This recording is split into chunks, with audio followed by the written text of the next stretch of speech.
Good afternoon, everyone. Thank you for joining us. This is Mental Health 101, Part 2. Um, for those of you who joined us for Part 1, we hope you enjoyed it enough to come back and join us for Round 2, or maybe you're just curious to see how it ends. So either way, we're happy to have you. My name's Jim Bennett. I am a Regional Support Facilitator with DODD, and here with me today is...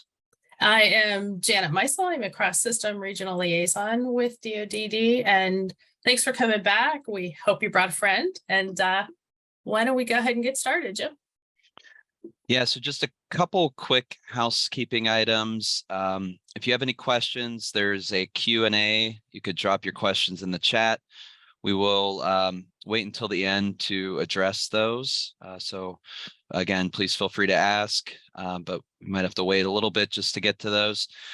So we appreciate your patience on that. And then the other thing that I know is super important, there are CPDs that are available for this training. You will get those within 24 hours following the conclusion. Zoom will send those out automatically. So again, just be patient. Those will come to you automatically through Zoom. And if you don't get those, you can always reach out and ask. But this is, again, Part 2. We had a great audience for Part 1. Lots of good conversation surrounding intellectual disability, mental disorders, talking about dual diagnosis, which is sort of that combination of intellectual disability with a diagnosed mental disorder. Today, we're going to get into a little bit more about team process, trauma, some practical guidelines for behavior support. So we really want to share some of the things that you all can do.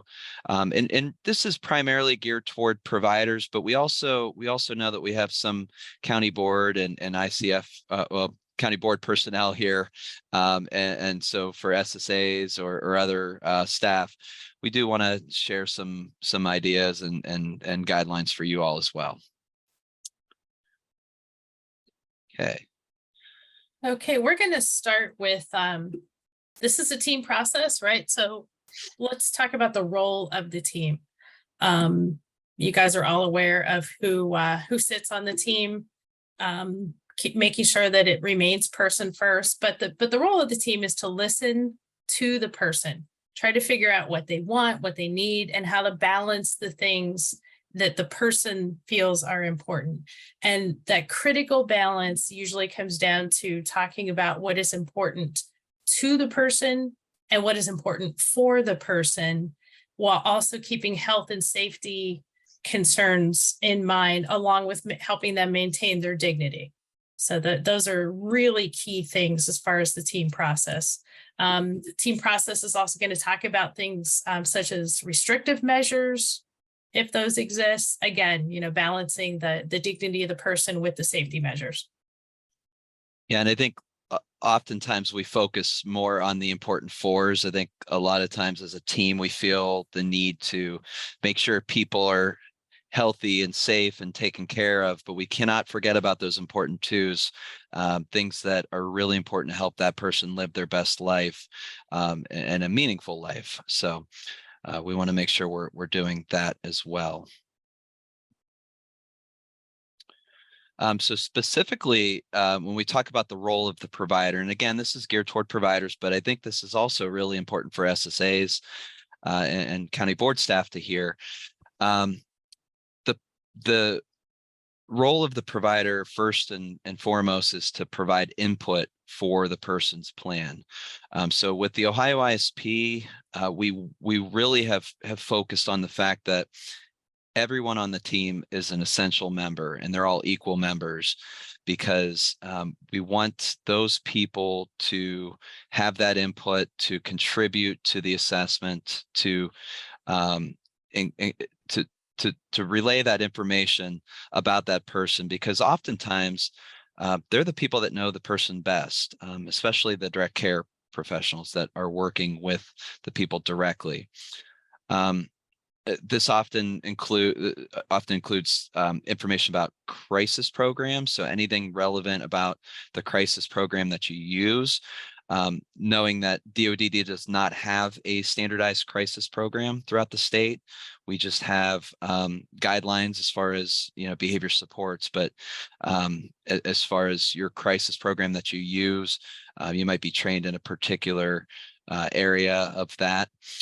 And then that input is on a regular basis. I think this is important to call out. We talk about this a lot with the Ohio ISP, that it's a continuous process. It's not just something that happens at the annual meeting when people are sitting around the table. So anytime you all as providers have specific information that you need to share, that gets shared with the SSA or the QIDP, and that document then becomes sort of a dynamic document. It's a living, breathing document that changes as things in a person's life change.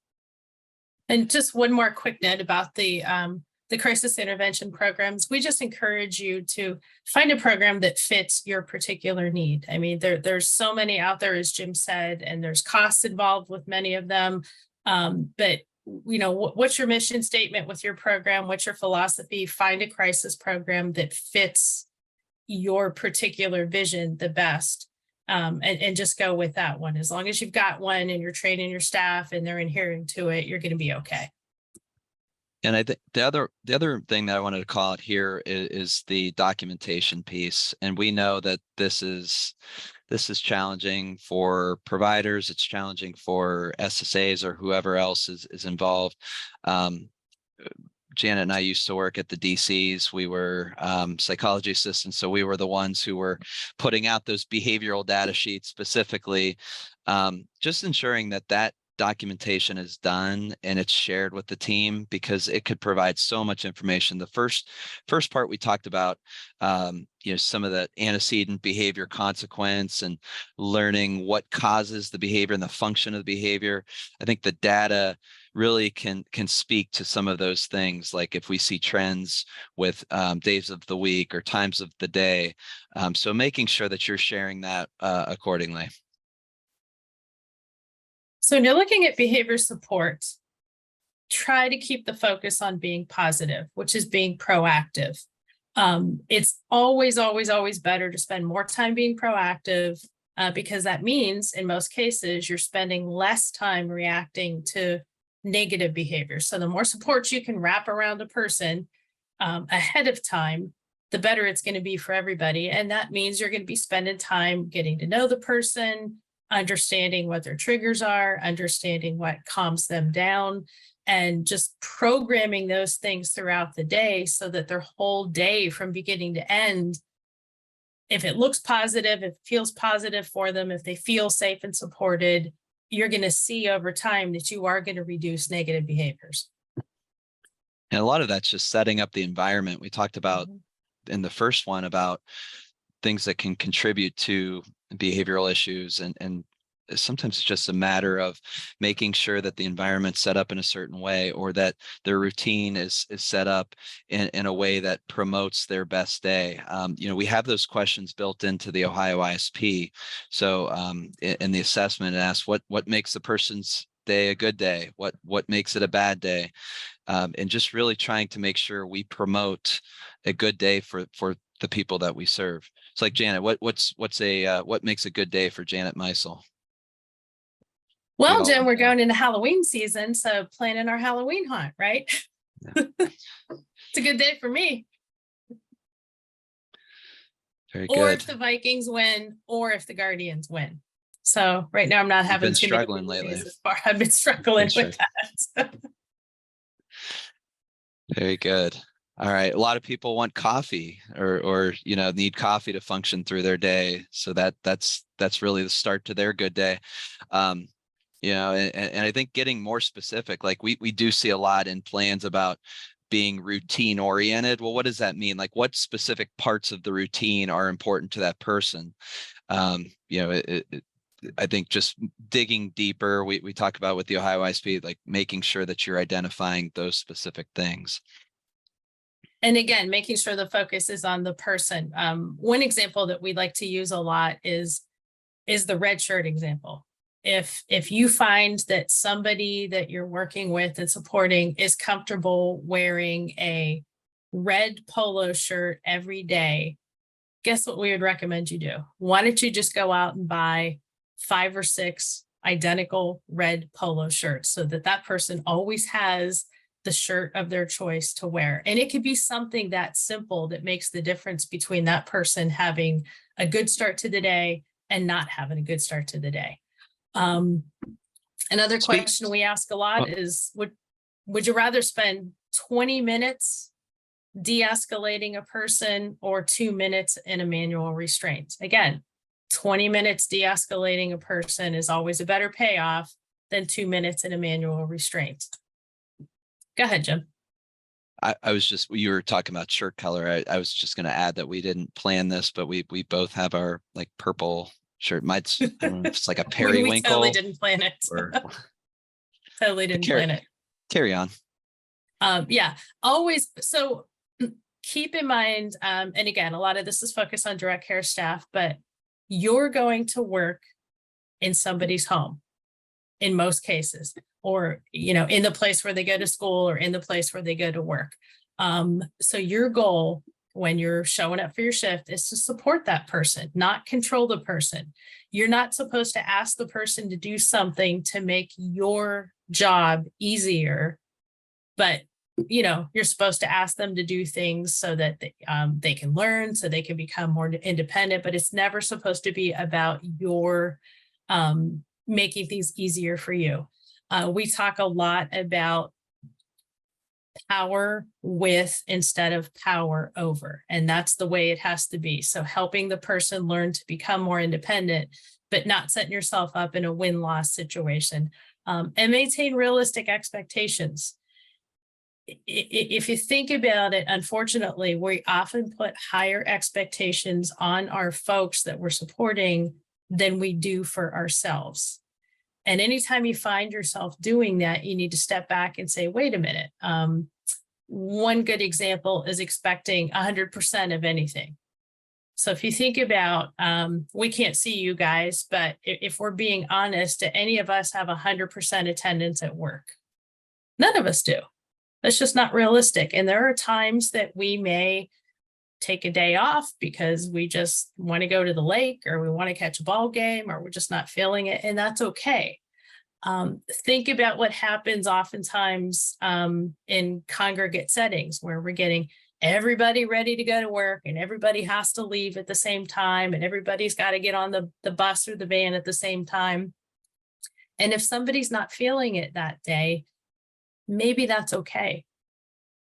Maybe it's okay for somebody to, you know, not have to get up every single day and go to work. So those are just some questions to ask yourself, you know, or again, are you supporting the individual or are you engaging in a power struggle? Yeah. And, you know, Janet and I used to write back when we had behavior support plans, you know, we used to write those. And I remember tracking incidents of non-compliance. And it's interesting to look back on those days and say like, well, you know, that we whenever we said that the person wasn't listening to what we said, that it was an incident of non-compliance, when really, you know, we should be promoting choice and giving people some control over their lives. Because as we mentioned in the first part, they don't always have those they don't always have that control in their lives. So wherever we can provide that, I think is for the best. All right. So one of the best places to start if you're going to help support somebody is to have empathy. You've got to be able to put yourself in their shoes, kind of get a sense of where they're coming from, what they're dealing with. Remember to look at each person as unique. Each person has specific needs. And not only that, each person has specific abilities. So don't forget to focus on the positives. What can that person do? Your job is to create a safe, supportive environment for them. If you're coming into your shift and you're bringing some baggage from home, or you're coming in not at your best. I can promise you the individuals that you're supporting are going to pick up on that, and they're not going to feel maybe as comfortable or safe in your presence. So part of this involves also being a good teammate to your fellow staff members. If you see that one of your fellow staff is struggling or not having a good day, maybe you let them tap out. Maybe I'll say, hey, Jim, it looks like you've, got some things on your mind. Why don't you go take a break for a minute, and I'll help Heather finish getting ready for breakfast. Yeah, Janet mentioned empathy, and I think that's a really huge thing in this field. Just kind of putting yourself in that person's shoes. A lot of you probably seen the Cleveland Clinic video about empathy. If you have not, I really encourage you to check that out, to share it with your staff. A lot of providers and even counties probably do some sort of sensitivity training. Just to kind of help people be aware. I know us at DODD, we had to go to training for people who are blind deaf, and a lot of the different tasks that we had to do while you're blindfolded and helping assist a person through, like it's really opens your mind to what people are experiencing on a daily basis. And then, just remembering that you're a positive role model and taking that time for self-reflection. I think we all understand there's times, I know as a parent, I do this sometimes, where we're making things worse. You kind of feel yourself starting to escalate, and that you're kind of the one causing the issue. And even though the people we work with, we really should look at them. Most of the time they're grown adults, and we certainly don't want to compare it to working with our children. But I guess the point being that there are times where us as staff are the ones who are causing or exacerbating an issue. I remember one story that I was told, shout out to Art from Warrensville Developmental Center, who was the trainer, who always told the story about a staff putting on someone's shoe, and the individual the person was sort of kicking and fighting, and the staff just was thinking the person's just being really resistant, kept trying to jam the shoe into the person's foot, and it wasn't successful. Came to find out that there was some of that tissue paper that was still stuffed in there in the shoe. That's why it wasn't going on. So again, just a reminder to think about what our role is. And Janet always talks about sort of leading with your heart, and I guess this is a good time to just remember why you get in the field, because we all experience that struggle. It's a very challenging, but also a very rewarding field. We know for a fact, unfortunately, no one gets into this field to become super rich. And in our experiences, most people come into this field for the right reasons, because they really want to make a difference. So, kind of center yourself and go back to that when you're struggling. Yeah, and you really have to stay in the field, yeah, right? Sure do. You sure do. Boy, Jim, this looks a lot like Ohio ISP stuff. That's in your wheelhouse, buddy. So go ahead. Let's do it. Yeah. So Janet talked a little bit earlier about team process. We really want to emphasize the role of the DSP or the provider. We want those people to be heard and involved throughout the process. We know it's a challenging time for providers, especially.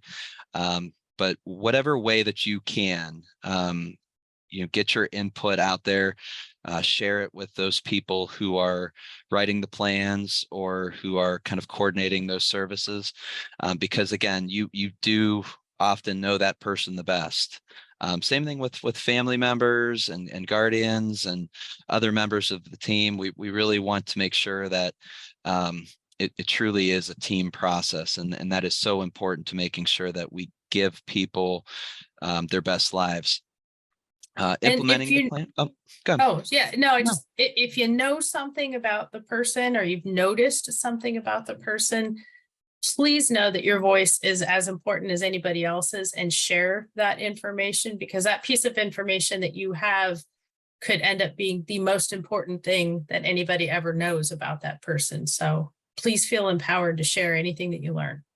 Yeah, that's a good point, Janet, because a lot of times we'll see someone who works really well with the person. There's a staff that is doing a lot of good things for that person. And if it's not shared, if it's not included as part of the plan, not everyone may be doing it consistently. So I think that's where we want to make sure we're getting all of that good information into the plan and making sure everyone's on the same page. Because as you all know, like if one person's doing it, but it's not everyone's doing it, then we don't necessarily know if things are working the way that they're supposed to, especially when it comes to behavior supports. Like Janet and I mentioned we would write behavior support plans.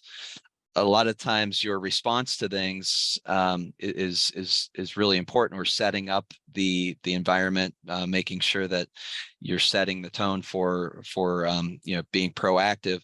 But again, if not everyone's doing it, then you don't necessarily know if things are working the way that they're intended.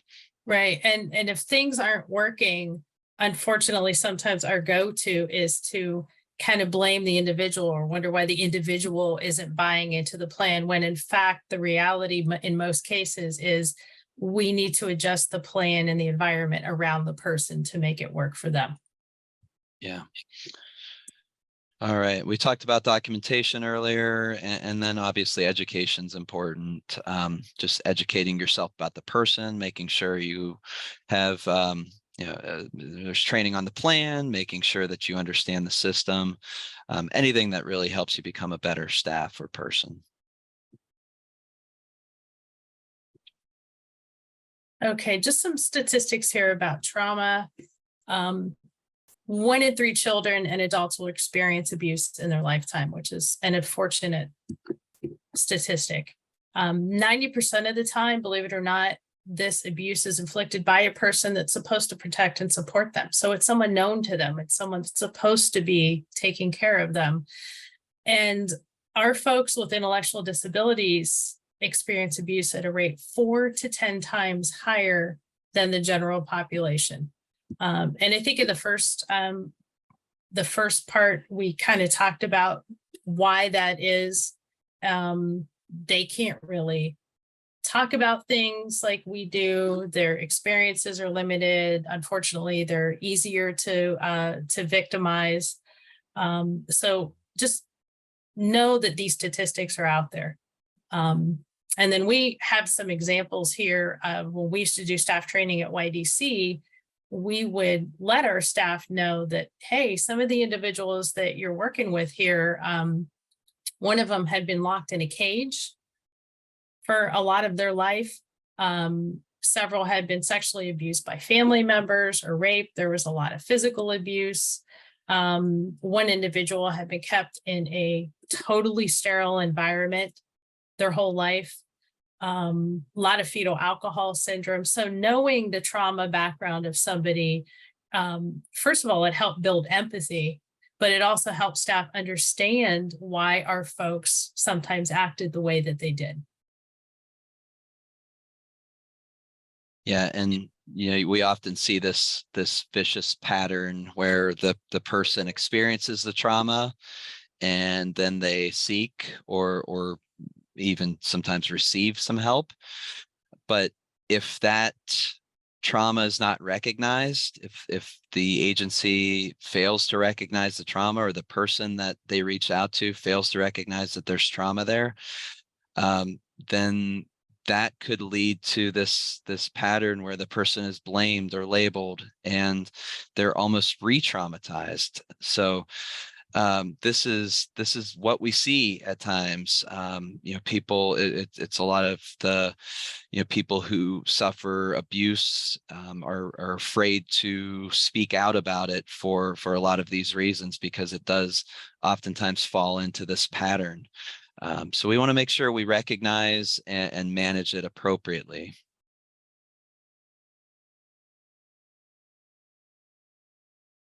I'm sure that you guys have all heard this by now. The big shift in thinking which has been wonderful for the field, is the trauma-informed care model. And instead of focusing or asking someone, what's wrong with you, reframe that to say, what happened to you? And that's a huge shift in thinking. That gets you down that trauma-informed and trauma-responsive approach. So I'm going to go to the next slide. There you go. Yeah. And that hopefully brings us to this new pattern, just kind of reframing that question that Janet just talked about, trying to figure out what happened to that person. And we've heard so many great stories of not great, but great stories of recognizing that and leading to where we can help support a person through that. This is the pattern that we want right here, where that person seeks or receives help, and then we're asking, what happened to you? And hopefully through developing that rapport with the person, the building of that relationship, they feel safe and supported, and those supports can help mitigate that impact of the trauma. And that leads to that healing, recovery, resiliency. Janet mentioned we do have obviously trauma-informed care, trauma-responsive care have been really big within our department in recent years. There's a lot of great material, training material out there. Our own Heather Leffler. Heather, I don't know if I don't want to put you on the spot, but if you want to say a few words to kind of make sure we tie this up, if you can hear. Thanks, Jim. You know, I will always talk about trauma and resiliency. I know you We will. have That's why I called on you. a ton of resources. There's been a lot of work happening at our developmental centers over the last few years using the resiliency project model. That's not the only model out there, though. Trauma responsiveness with Pele and Aldrich. I mean, there's just so many options, and you just really have to figure out which one works best for you and then go with it. Lots of counties, lots of intermediate care facilities, they're doing all of that training. We also have, as a state, the trauma-informed care initiative is with Ohio Mental Health and Addiction Services, and we have regional collaboratives. But yeah, get on the website and check out trauma-informed care, or reach out to your cross-system regional liaison. We also have some wonderful ways to help you stay as resilient as possible with the Wellness Project with Holly Jones. But anyways, I could talk about this all day, but yes, there are lots and lots of resources to support you on your journey to become more trauma informed. Yeah, and this here is just the tip of the iceberg. We wanted to share because obviously it's relevant. People who experience trauma, it could lead to mental health disorders. There's a disorder called post-traumatic stress disorder, or PTSD, that you all have heard about. That's sort of a direct consequence of trauma. But there are other things that could happen as a result as well. And so just calling it out here as something that you want to consider. I know Janet and I were doing this presentation for a provider a couple months back, maybe not even that long, and we had them share how they were working with a person, and eventually found out that person had experienced some trauma in their life, and it was really eye-opening for them. Now they kind of found out it was a little too late, and there wasn't really a whole lot that they could do. They were not going to be serving that person any further after that, but just kind of recognizing that, I think, is a credit to people, because it just shows how much trust is put in that person for that to be shared with them. So I've always liked this slide because it's a visual representation and a good reminder of how much your interaction with the individual can either make or break the situation. So Jim's having a meltdown. Jim's upset about something. The Browns lost again. He can't handle it. And he's starting to go into a behavior. I came into my shift having a bad day. I'm the staff person and I'm frustrated. I don't even want to deal with Jim today. So I'm starting to get frustrated with the situation. And that changes my attitude toward him. Now I'm not, I've lost my ability to be empathetic. I'm just upset because I have to deal with his behavior. And guess what? Jim feels that from me. And now he feels disrespected. He feels unsafe. He knows that I'm probably not as likely to have the ability to de-escalate and help him stay safe anymore. So what happens to his behavior? It gets worse. And if you look at it in this respect, you can totally see from this example the power that you have to bring to a situation to help someone stay safe and to calm somebody down. So don't ever forget that. Janet, I know we're not taking questions, but there's a question in the chat from a Bames Janet that asks what the Vikings record is and what the Browns record is currently. The Vikings Do you record wanna is take that one? approaching so if we lose again next week, we'll be 0-4, which is exactly what our Super Bowl record is, Jim. There you go. Thanks for making me say that. Right on point. You're welcome. I mean, we gotta take it while we Yeah. have a winning record here currently. All right. So what is a crisis? A crisis is defined as an emotionally significant event or radical change of status in a person's life. This kind of takes us from a lot of the things we had talked about thus far have been proactive. We obviously want to get out in front of things. We want to make sure that we set the tone for the best possible environment so that we don't have issues. But as you know, no matter how proactive we are, there's going to be times where we encounter a person in crisis. It's just going to happen. It's the field that we're in. It's again, like if you think back to your own lives, we all have those moments where things just get to be too much. And I think one of the things that we'll kind of keep coming back to as we talk about this is that people in crisis are not often thinking clearly or rationally. And so you have to recognize that if it's a person in crisis, you're going to get a lot of that irrational thought. And so we'll keep circling back to that as we go forward in these slides here. Right. And it's important not to let that episode color your picture of who that person is, right? Because we all have had times in our life where we have acted in a way that is totally out of character for us. And none of us want to be viewed as, as that. So we're going to ask that people give us grace when we have a bad day and a meltdown, and you've got to extend that grace to our individuals as well, especially to our individuals as well. Many, many times our folks feel very badly after the fact, after they have a meltdown. They're genuinely sorry for the way they behaved.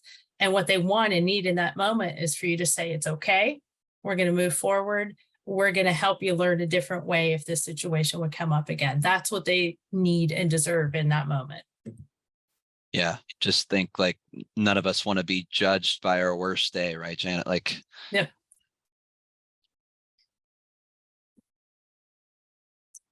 Jim, this is your chart. Go ahead. You like this chart. I do like this chart. I know. Oh, you don't like this chart? Yeah, not as much as the one I talked about. Just no, not it's as, a good not as much as I like it. Okay. All right. So this is a crisis or escalation cycle. And we'll be talking about each of these as we go along. We'll go in a little bit more detail on each of them, but you could see how a crisis can develop and then the pattern that it can take. Now, not all crises are created equal. And this chart was developed by Colvin back in 2004. There are other views of the crisis escalation cycle. This is just one of many. So I think this is a good depiction of sort of how the different phases that you'll see. And we're going to talk about each of them in a little more detail. I think the other thing to remember is that it could have varied intensity. So while someone might have a really high peak. The peak for someone else might be a little lower. You might see a varied intensity. So the intensity by person could vary as well. Okay, so we're going to start to break this down a little bit. So when a person is calm, it's important to pay attention to that. We get so focused on, we're going to pay attention to behaviors, and we're recording behaviors, and we react to behaviors. It really helps folks to pay attention to the stuff that happens before that. So what makes a person calm? How are they when they're calm? What's happening inside of them and around them to keep them in that space? And the more that you can learn about that, the more you're going to be able to extend those periods of calm for that person. And Janet, So yeah, real go quick, ahead. just while we're on this, we had that question the last training about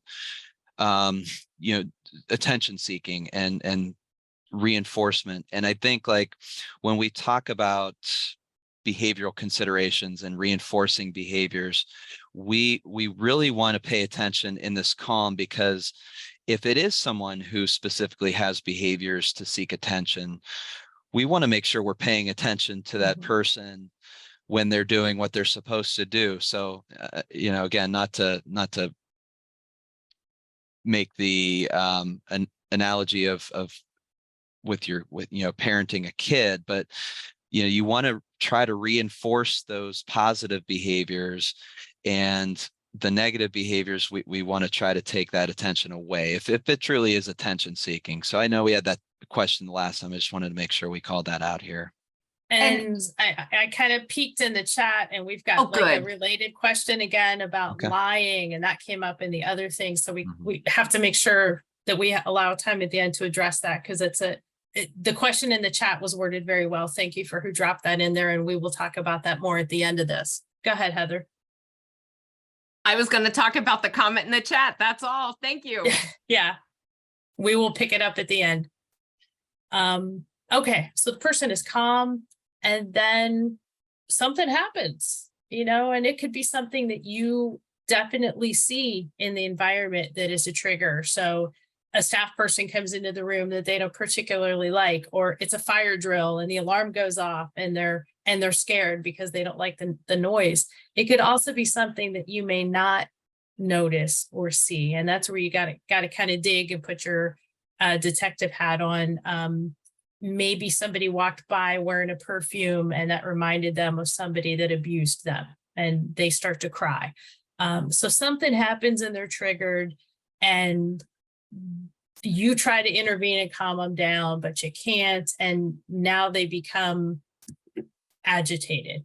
Janet, just real quick before we get to that, I know someone had mentioned this in the last session, which I thought was a really great call out, that it may not just be one thing. It could be a series of events, or you might be seeing the last thing. Right. There could be multiple things that happen that kind of build that person up to where they become agitated. And that's a good reminder to make sure that staff are communicating across shifts and across settings, so that you could pick up on those patterns of things. Keeping in mind too that something could have triggered their trauma history. So when they become agitated, it's really hard to intervene then, because they're not focused. They're not as likely to listen to what you have to say. They may not be able to immediately kick in those coping skills that they've learned. And what we see a lot is they may regress to a behavior that got them through things in the past. And it may not be the best behavior, but it's going to be the one that they go to because it's the one they know. So you can see by the time we get to the agitation phase, how difficult it is to intervene. And that's why you have to try to, talk to them during the calm phase, talk to them during the trigger phase. Yep. And just knowing that people with intellectual or developmental disabilities may have a harder time because of some of those deficits. They may have a harder time resolving it, or understanding what is kind of going on. And that just really keeps building. So we have our acceleration phase, where, continues to be an unfocused response. That person's behavior begins to escalate or continues to escalate. It intensifies to the point where it becomes harder and harder to return to calm as well, like Janet was saying.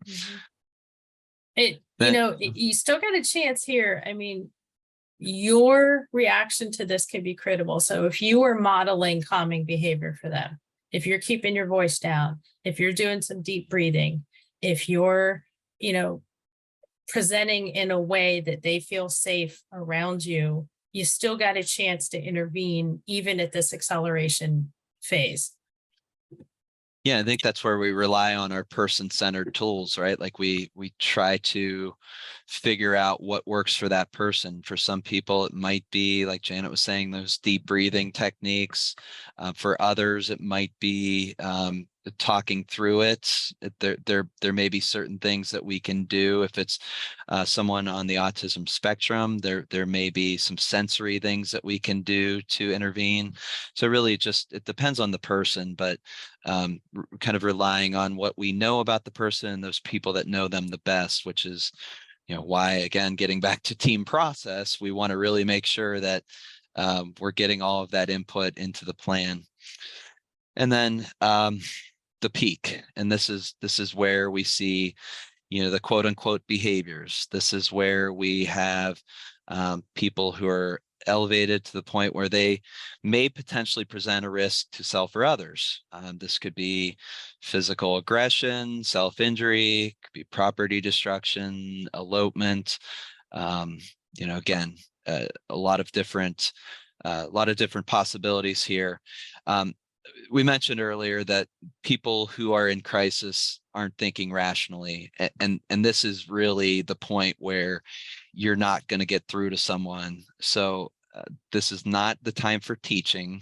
This is not the time to help someone learn or educate them on what is right and what is wrong. The goal here is to maintain health and safety.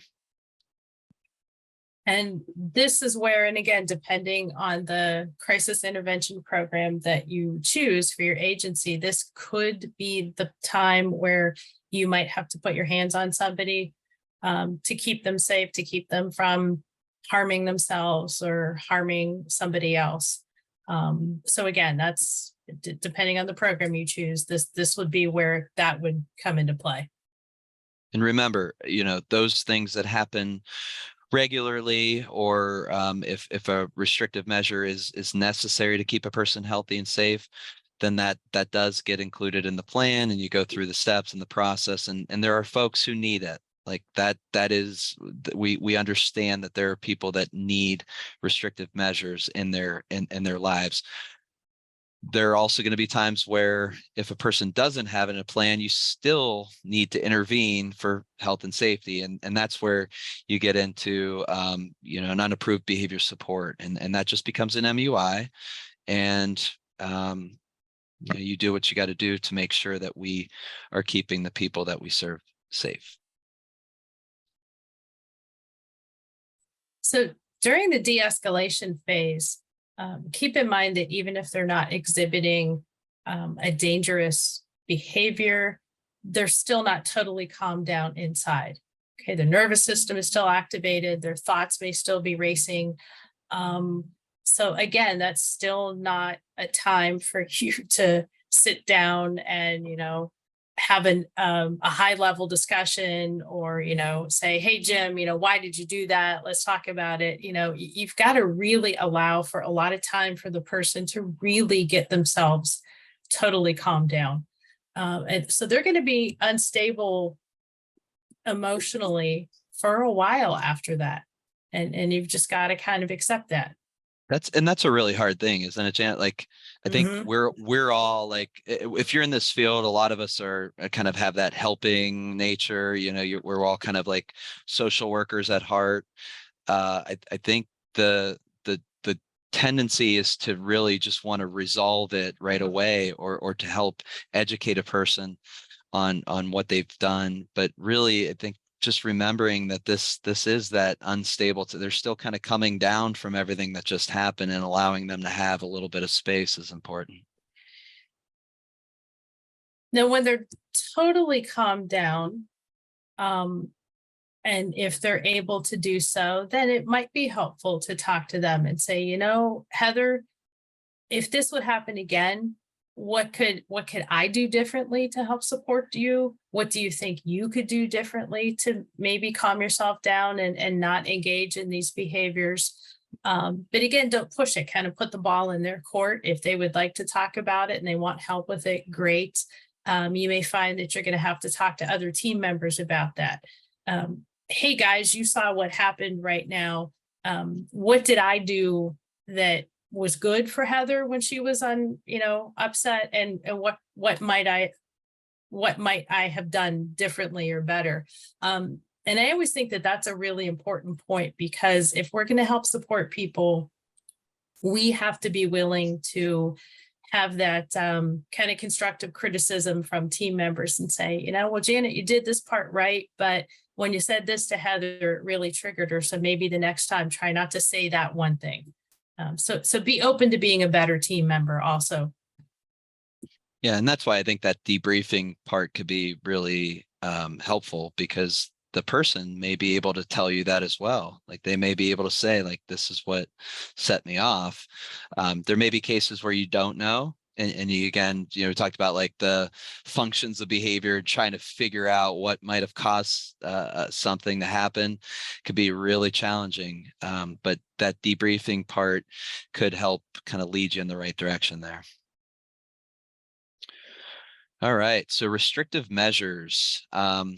These are things that are governed by the behavior support rule. And when I finish with this slide, I want to give Heidi so Heidi Davidson's on here with us, and Heather Leffler, give you guys a chance to add anything that you may see fit. The goal here is obviously we want to use lesser restrictive measures, and those must be attempted first. We want to try to intervene in a way that we kind of go through the steps to ensure that we're not going directly to those restrictive measures. So it's really that means of last resort to keep people safe and healthy.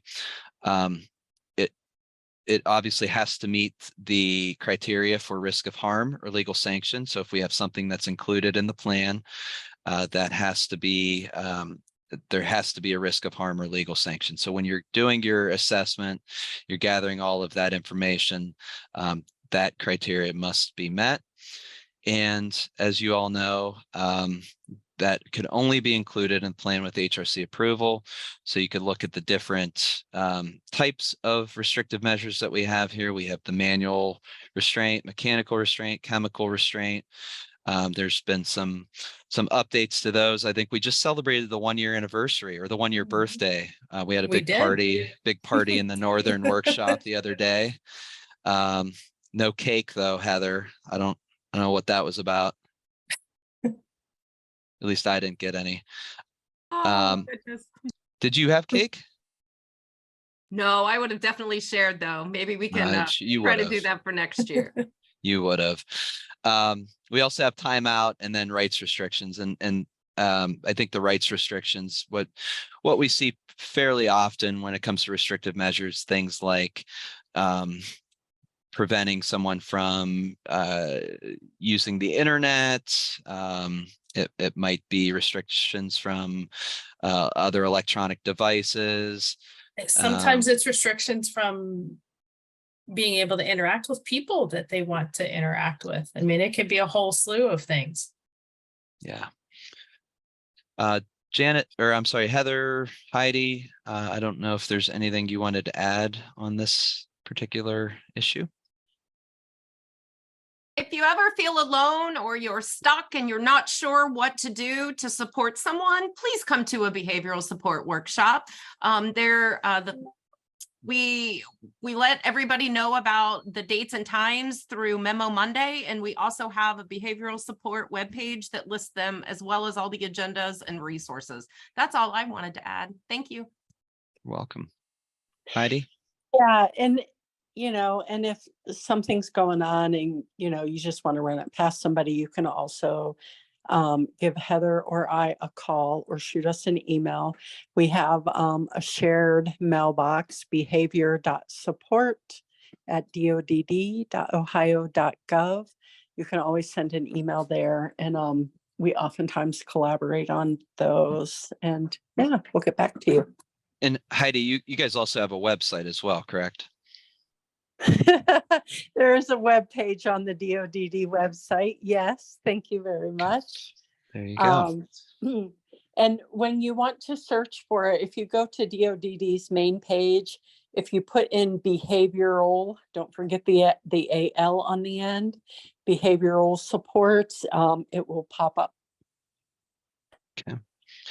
I did want to mention too that when it comes to restrictive measures, you know, kind of want to circle back to the Ohio ISP whenever we can here, because that's we're going to be getting more and more plans over the next several months, over the course of the next 9 months here as we continue to roll out with the Ohio ISP. The development of the Ohio ISP does not change the requirements for restrictive measures. So just remembering that when you have a plan with restrictive measures, that it must continue to be interwoven into the plan. So that is a requirement for compliance purposes. And then that 90-day team review is also required. And I know we get a lot of questions on that, and I don't want to get into the details, but you know, you want to make sure again that you are discussing all of the things surrounding those restrictive measures. What has happened? What's the data? What can we do differently?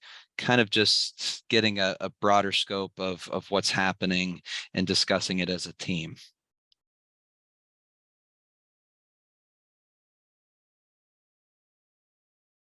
So just a couple reminders, when using any type of de-escalation strategy, be empathetic and non-judgmental.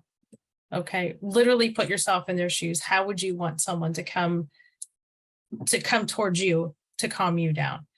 Respect their personal space. Remember that some of our individuals would rather that you not come near them. Some of them want you close to them. Some may even reach out for you to hold their hand or give a hug if appropriate. So you've got to know what their boundaries are with personal space. Use non-threatening nonverbals. If you're trying to calm someone down and you're coming toward them and arms are crossed and you're rolling your eyes, it doesn't matter what you say, folks, you're not presenting in a way that is very calming and supportive. So, you know, do a little check in your nonverbals. Keep your own emotional brain in check. That's hard because their behavior is likely upsetting to you. You're trying to do a good job, but you've got to try to put your own emotions aside if you're going to try to help them and calm them down, and focus on the feelings. And Jim, you do a really good job talking about this focus on the feelings part of this. Thanks, Janet. I appreciate You're that. welcome. Yeah, it really, a lot of times we struggle with this because I think at times we struggle with what do we say to a person when they're struggling, or if they have a really difficult question or they're in crisis, like what do we say to that person? I think it all just comes down to feelings. If we kind of check on how they're feeling and bringing that content down to the feeling level, that's a really good approach. It's a really good place to start.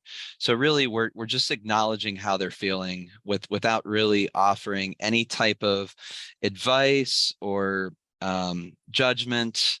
We're really just saying, so like Janet is starting to get agitated and we say, Janet, you know, hey, it looks like you're frustrated about something. Can you tell me what's going on? Something like that could really just be the groundwork for de-escalating a situation.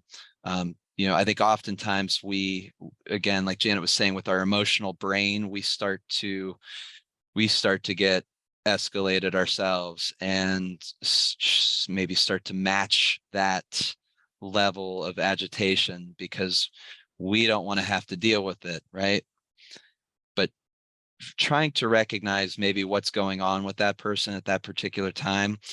Again, it allows us to assess and address that without necessarily giving advice or providing inaccurate information. We don't have to answer every question with, by saying like, this is what we're going to do. It's just really just helping that person find the best solution for themselves. And these strategies, I wish we could take credit for them, but these are the first 5, and then the next slide we have, we'll cover the other 5. These are the top 10 de-escalation tips. They came from the Crisis Prevention Institute, or CPI. So these are just kind of general strategies that were identified. Also need to remember that these for the purposes of the people that we serve, we want to make sure that they're person-centered. So it's going to be part of that team process. Those things that work best for that person, you would want to make sure you're discussing that during the assessment and planning phase.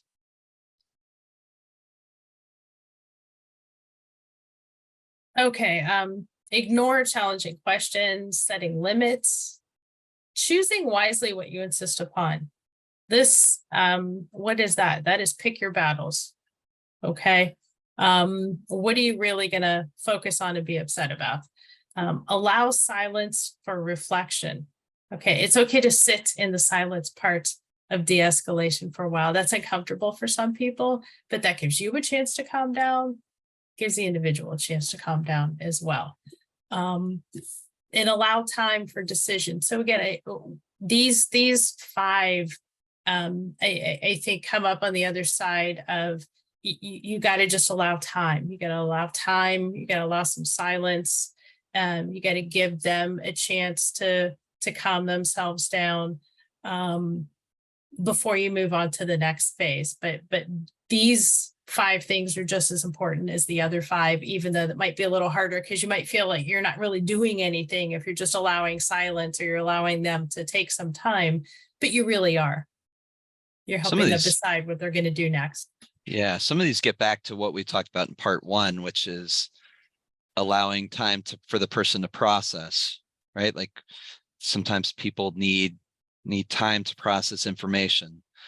You're dealing with people that might have processing speed deficits. There are going to be times where I think Janet on the last slide had mentioned using non-threatening nonverbals. Remember what we talked about in part 1 with communication, with how much of that perception is based on sight and not necessarily hearing. So remembering that it's not always what we say, it's how we present ourselves. And just that supportive, open, non-judgmental receptiveness to the person could be all they need at a particular time. So it doesn't necessarily mean that you have to have all the right answers or all the right words for a person to help them get back to that calm stage. It's just being that supportive, non-judgmental person for them, I think is really all they need at times. So let's get to some questions, shall we? Let's do that. Heather, I'm kicking this first question to you. Somebody missed part 1 and they want to know, is there a recording available to watch? I thought I answered that to that person. Yes, there are recordings and PowerPoints that will be available. We're waiting to get both of them together so that they can be posted at the same time. They're going to be on DODD's YouTube channel. They're also going to be on the Behavioral Support Strategies webpage. For sure, they'll be there. And you'll be able to access those. I know that someone also said in the chat they wanted us to email the slides out to all the participants, and I think we can accommodate that, no problem. Okay. Okay. I'm going to read this because not everybody maybe dipping in the chat, but this is a great question. Something to be mindful for for our individuals and even other persons with trauma, concerns about lying or false reporting. I've seen this mentioned in ISPs, and some providers discount the credibility of reports of individuals at times. They aren't necessarily just lying in the way we traditionally think of it. The truth can be somewhere in there, but their perception is off. Being able to say it didn't happen as it was reported doesn't mean that nothing similar has happened to them and the details are just muddled. Lying is still an attempt to communicate some kind of need. Thank you for typing this all out and bringing this to the table. This is, it ties in with something that came up in the last session as well. So, are there times that people lie? Yes. And that could be difficult for staff. That could be because nobody wants to be accused of something that doesn't happen. We primarily see this in our higher functioning individuals, maybe someone with borderline personality disorder. And there's a whole set of things we need to do to deal with that. But I think for the most part, you're getting at the heart of, someone may be saying something, and even though it's not true, it doesn't mean that they're trying to lie. And it doesn't mean they're trying to get somebody in trouble. Keep in mind, folks, that our individuals may not have the cognitive capacity to adequately express what they need to tell you about. They may have a mental health order that means they're confused about something. They may have a memory of something that may or may not have happened. So I think this is really excellent that we need to be mindful not to automatically assume someone lying, or my favorite word to hate in this field is manipulating. Let's not assume that they're lying or manipulating. Let's try to assume that they're trying to tell us something that they need. And one of the things we talked about the last time was that we can't always assume that it's false, which is what this is getting Exactly. at. I know Right. we've gotten that with suicidal ideation. So someone threatens suicide, it may very well be an attempt to seek attention or to go to the hospital, which could be reinforcing for people. But we do have to take those things seriously and just not assume that it's always a false allegation. So again, just some things to consider from that standpoint. So I'm going to jump ahead to another question that I think relates to this. Any tips for navigating dementia-based behaviors?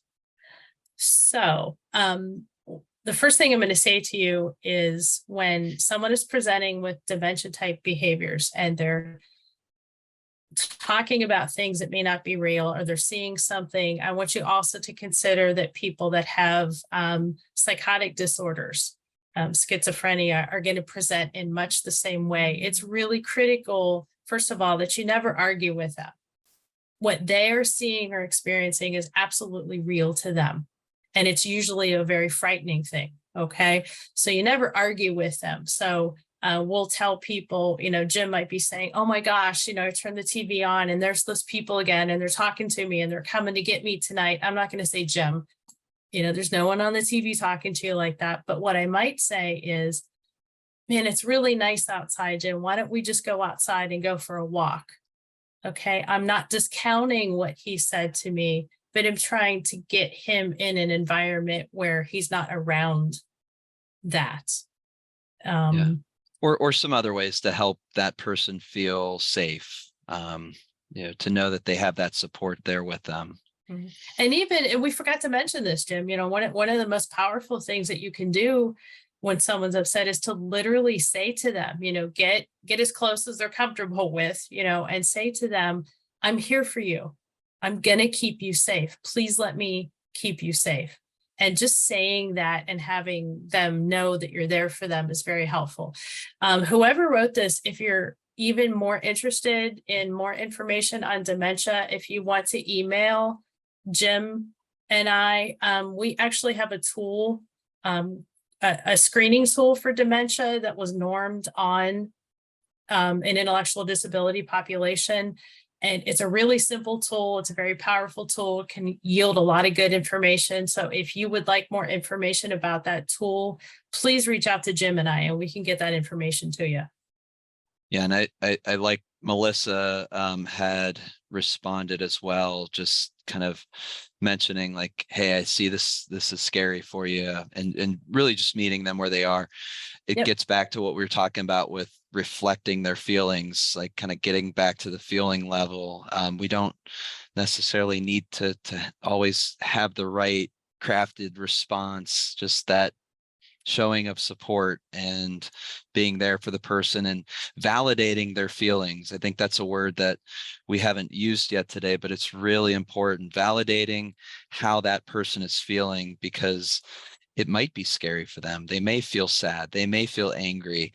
Validating that, but also trying to find ways to get them back to that calm state. And Alexis, absolutely, don't correct them and tell them that they're wrong, because they're not. It's real to them. That's not a situation where you correct them. It's real to them. So thanks. Excellent point. Jim, we have been asked to take this show on the road and speak in front of new DSPs during orientation. Yes. I did see that. Yeah. Thanks, Van, for I hope I'm pronouncing your name correctly, for asking. I don't know. I think we so Janet and I each kind of serve in different roles, and I work primarily with the Ohio ISP project. Janet does a lot with cross-system youth. We have presented for some providers in the past. I think one of the goals for this webinar was to have a recording available to share with the field so that some of this information could get out there. So we will definitely, those recordings will be posted and you can utilize them as you wish. I guess that's a kind of a roundabout way of saying we probably would have to check with our superiors to see what kind of availability we would have Right. to do that for the field. We're not going to lie. We love to do this and we'd love to say yes and do it for everybody. But that's not going to be feasible. So thank you for the invite. Thanks for the ask. Mm-hmm. We really appreciate it. We just can't promise that we could do that for everybody. Tracy would love more information on the dementia. Absolutely. Our emails, trying to type my email in there. Well, I think the chat is disabled. The chat is disabled. Yeah. Janet, we can get a copy of these questions and then we can reach out to the people and be able to send them that information. I have 2:08 right now and we really need to wrap it up. Thank you guys so much. Well, absolutely. Heather, I think, we went to 2:15. Are we 2:15?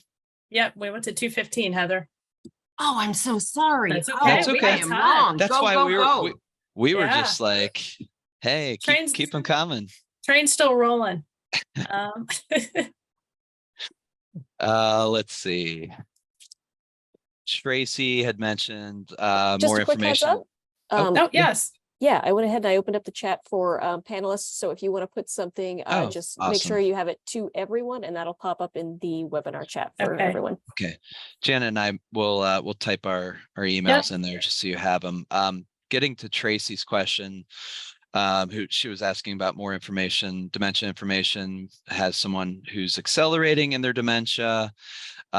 Yeah, so like Janet said, we do have some tools. I think we mentioned in the first part that people with intellectual disabilities, it is hard to tell sometimes if there's a dementing process going on because their cognitive deficits are already there. So you're really looking at changes in the presentation or things that they maybe were able to do at baseline that they're no longer able to do. So there are some screening tools.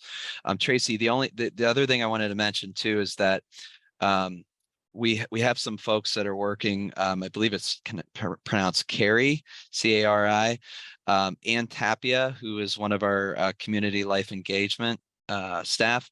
She does a lot of work with this group. It's fairly new, and Tracy, I feel like you might be on that group, but for others out there who are interested in dementia, there are some really good resources that are out there for that. So you could always reach out to Anne as well.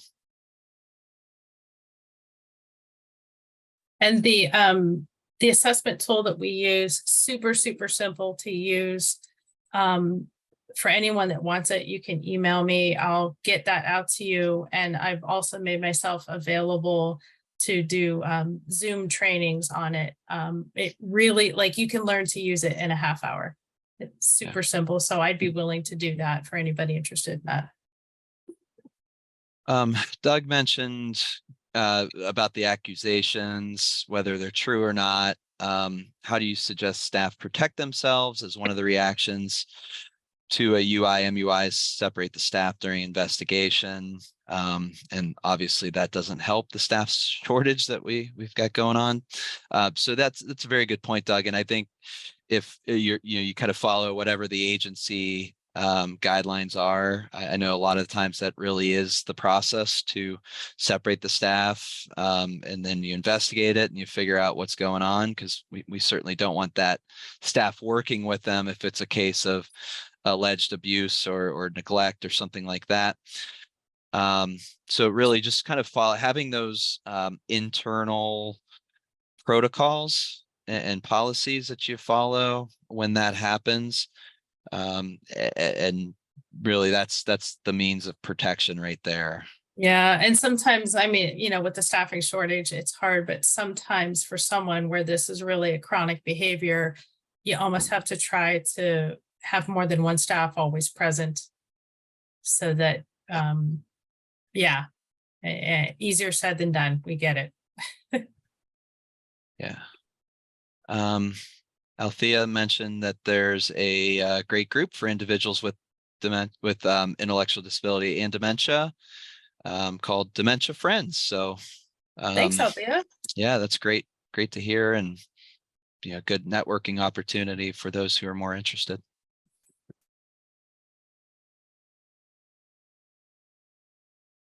And thank you guys for all the positive feedback. We really appreciate the questions, but I'm reading some of the other comments on here. We appreciate you guys. Thank you for that. Some kind words being said. And Doug mentioned that he loved, Janet, he loved the escalation bell-shaped curve, and how to engage and when to engage. So it's a very useful graph. I'll give you that, Jim. Thank you. All right. I don't see any more questions. Heather, Heidi, I see you guys still hanging around. Is there anything you guys wanted to add? I don't have anything to add. Thank you. Well, this has been amazing. Thank you. This has been quite a joy for Jim and I. Like I said, we've been grateful with our careers with DODD, but I think it's safe to say that both of us really enjoy the mental health positions that we've had. It's what we both went to school for. Both of us have advanced degrees in psychology. And so any chance we get to talk mental health or psych stuff, we just love it. So thanks to all of you for the opportunity to put this together, and the DODD training folks, and Heather and Heidi for your support and help with this. Appreciate you guys. Absolutely. Megan, thank you for all your help and kind of coordinating all these webinars. So we, again, just to recap before we let you go, you will get your CPDs emailed through Zoom. That will be within the next 24 hours. So you will not get it directly after this ends. It will be within the next 24 hours. And then we will post the recordings, and we will get slides out as well. So thank you guys all for joining us. We hope you have a great day. Bye, everybody.